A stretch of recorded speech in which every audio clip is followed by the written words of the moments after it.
Good evening, doctor. Sales manager from shipping company.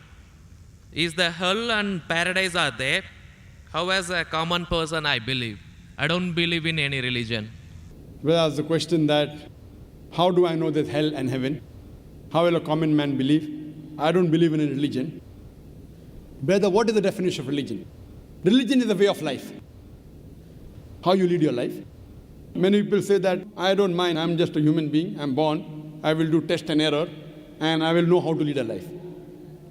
For example, you go to a forest. You are going to a forest the first time. You don't know whether the fruits are poisonous or not.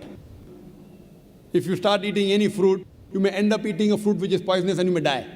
What do? You ask an expert. Right or wrong?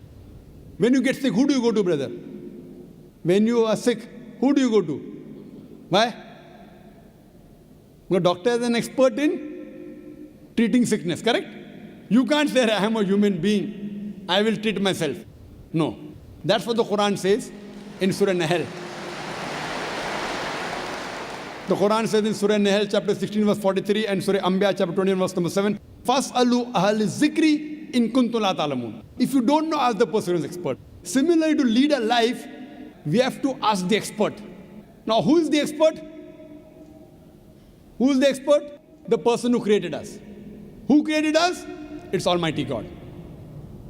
So, we have to follow the commandment of Almighty God. If you do not believe in Almighty God, you should listen to my video cassette, Is the Quran God's Word? Where I have proved logically and scientifically the existence of Allah subhanahu wa ta'ala. If you are an atheist, are you an atheist, brother? Are you an atheist? Pardon me? Are you an atheist? No. Not an atheist. So what do you? Do you believe in God? Actually, I believe in the power. But Fine. That means you believe in God. You want to call it power, you want to call it supernatural, you believe in God. it's like I believe something. Something. but You that don't is- know the name. That name is God. You may call it power, you may call it anything. If you don't believe in God, then you listen to my video cassette, Is the Quran God's Word? If you don't know who that power is, yet you listen to my cassette, Is the Quran God's Word? Where I've proven scientifically, undoubtedly, existence of Allah subhanahu wa ta'ala, and the Quran is the word of Almighty God. Now coming to your question, if you say about power, that means you believe in a religion. Because religion by definition, according to Oxford Dictionary, religion means a belief in a supernatural controlling power.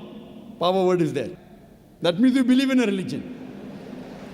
Religion, according to Oxford Dictionary, means a belief in a supernatural controlling power, a personal God or gods that deserve obedience and worship. That means you believe in religion, you don't know the definition of religion. So don't say, I don't believe in religion. Religion is English word, brother. Religion is English word. If you open the Oxford Dictionary, it says, religion means a belief in a superhuman controlling power, and you believe in a power. Or a personal God or God that deserve worship or obedience. To know more about that power, you see my video because it is the Quran God's Word. Now coming to your question, basic question, how will I prove that there is hell and heaven? Now if you hear my video cassette, I've proved many scientific aspects in the Quran. If you use science to the Quran, what we come to know that whatever the Quran has said today, 80% can be proved to be 100% correct scientifically. Quran speaks about various scientific facts, which we came to know recently. It speaks about astronomy, it speaks about the spherical nature of the earth, it speaks about the Big Bang, it speaks about the light of the moon is not its own reflected light, it speaks about the water cycle, it speaks about biology, it speaks about botany, it speaks about zoology, it speaks about embryology, all these things. Now, today is the age of science and technology. If we put this test of science to the Quran, what we come to know, 80% whatever the Quran has said is 100% perfectly correct. The balance 20% is ambiguous. Neither right, neither wrong. Out of the 20%, not even 0.01% has been proved to be wrong by scientific fact. It is ambiguous. So what my logic says, when 80% is 100% correct, and not even 0.01% of the 20% is proved wrong, so my logic says that inshallah, even that 20% will be correct. It's a logical belief. I being a medical doctor, Quran speaks about astronomy, embryology, genetics, everything perfect. Then you ask me, brother, you being a doctor, you believe in hell? You believe in heaven? You believe in jinn? You believe in life after death? So my logic says, inshallah, even the other 20% in the Quran, which science hasn't reached up to that level. Science cannot prove it. Maybe science will prove 50 years later or 10 years later. But today science hasn't reached that level. So in this way, I believe whatever 20% which science hasn't proved to be right or wrong, inshallah even that will be right. This is one way to prove about hell and heaven. There's another way, simple way, without reading Quran. Brother, I am asking a simple question. Is robbing good or bad? Robbing is good or bad? Robbing is bad. Bad. Yeah. Raping a girl is good or bad? No, bad. Bad. Okay, now I am asking you a question. Logically, I suppose happen to be the biggest mafia. Hypothetically. I am a big robber. You prove to me logically and scientifically. I am a very logical person. I am a scientific person. I am a logical person and scientific person. You prove to me why robbing is bad for me and I will stop robbing. Only one reason you give me, one good reason why robbing is bad for me and I will stop robbing. It hurts others. It hurts people. It hurts others. What difference does it make to me? If it hurts, if I rob 1,000 riyal, it is benefiting me. I can see movie. I can go to a 5-star hotel. What difference does it make whether it hurts others? Does it hurt me? I told you, prove to me why it is bad for me, not for others. I am least bothered about the others. Why is it bad for me? When I'm robbing 1,000, if it hurts him, no problem. What difference does it make to me? If it hurts somebody else, does it make a difference to me? I can enjoy, I can see movie. I can eat chicken biryani. I asked you, give me one logical reason why it is bad for me, not why it is bad for others. I am a big mafia. I am powerful. I am a scientific person, logical person. Prove to me one good reason, logical, why robbing is bad. I will stop robbing. Come on. Another try, brother. Another try. One more try. Why it is bad? No answer. No answer. Try. There are 20, 30 reasons, 100 reasons you can give. Actually, as you said, the religion means the way of life. Not religion. Why robbing is bad? Tell me. Don't go to religion. No.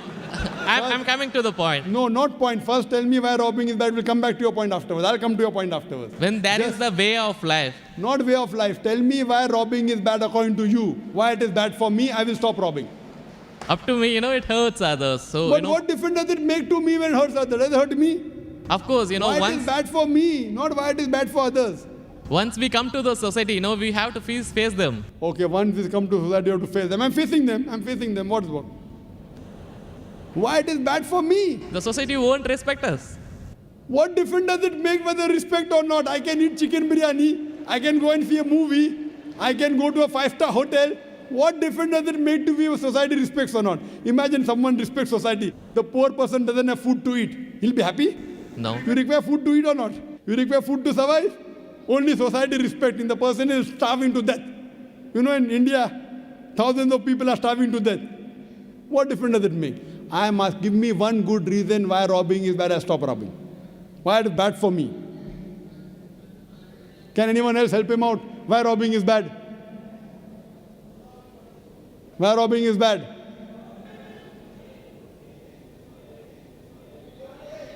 There are various answers. I'll help you out. You may say, police will catch you. Good logical reason. Police will come and catch you. Correct, right or wrong? Correct. But you didn't give the... I'm helping you out. But brother, I told you I'm a powerful mafia. The police is in my pocket. Ministers are in my pocket. Big mafia. See, all the top mafia, the police is in the pocket. They are on my payroll. The police is on my payroll. What will they catch me? Small robber like you should not rob. You will get arrested. I'm a top mafia. The police is on my payroll. Even the ministers are on my payroll. They are in my pocket. So small robber like you should not rob. Big mafia like me can rob. Another reason, I'll help you out. Maybe somebody will come and rob you. Yes. No one can rob me because I've got 100 bodyguards. All of them hiding behind the stage.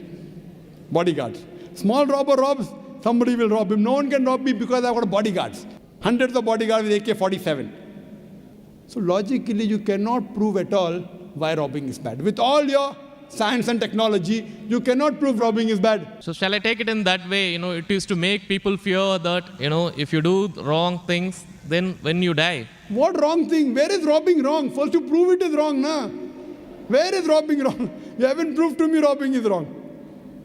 When you prove robbing is wrong, then you can say don't do wrong things, na? Therefore, what is good, what is right, you require a creator to tell you. You require a doctor to tell you what food is good, what food is bad.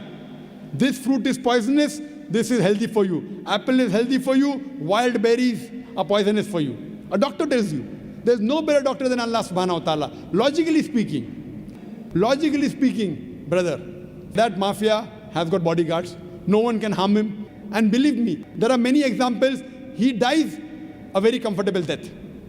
But I am asking you a simple question now, brother. Don't you think that there should be justice? Brother? Yes. Justice. Someone should punish him or not? Law is there. But the law cannot punish every human being here. Why? There are many mafias in Italy.